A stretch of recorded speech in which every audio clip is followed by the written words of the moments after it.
Hello students, मैं आपकी ज्योति ma'am. फिर से हम लोग अपने टिश्यूज़ को आगे बढ़ाते हैं। मेस्टेमेटिक टिश्यूज़ के बाद जो दूसरा टिश्यू है वो परमानेंट टिश्यू है। ठीक है, परमानेंट टिश्यूज़ का मतलब होता है वो टिश्यू जिसमें डिवीज़न करने की एबिलिटी क्या हो जाती है, लॉस्ट हो जाती है। आप देख सकते हो कि they have lost the ability to divide. इनमें डिवीज़न एबिलिटी ख़त्म हो जाती है। अब इन टिश्यू का काम किसी पर्टिकुलर फंक्शन को करना है, डिवीज़न नहीं है, ग्रोथ नहीं है, इनका काम ख़त्म हो गया। अब इनका जो है कोई एक स्पेसिफिक फंक्शन दे दिया जाएगा इनको कि आप ये काम करो।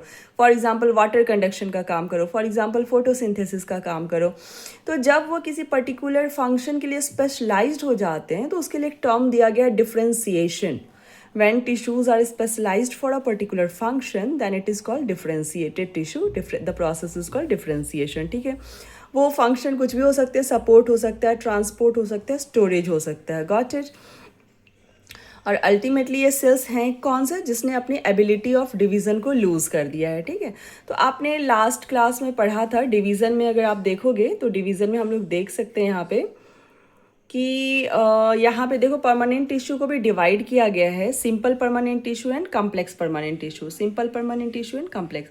सिंपल परमानेंट टिश्यू का मतलब क्या हुआ, जो सेम टाइप के सेल्स से बने हुए हैं। ऐसे टिश्यूज जो सेम टाइप के सेल्स से बने हुए हैं उनको सिंपल परमानेंट टिश्यूज बोलते हैं। और complex permanent tissue that is made up of more than one type of cells like xylem and phloem. तो आप देखो पैरेन्काइमा अपना अलग टाइप का टिश्यू है सिंपल परमानेंट टिश्यू में, कॉलेनकाइमा अलग है, स्क्लेरेनकाइमा अलग है, इनके सेल्स सेम टाइप के होंगे।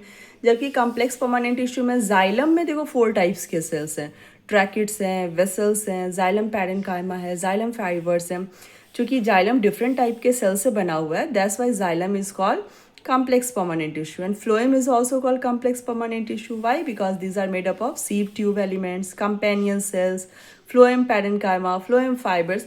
So these are the name of types of cells. ठीक है, आई होप इतना आपको अभी समझ में आ गया होगा। नेक्स्ट हम लोग करेंगे simple permanent tissue. Thank you class.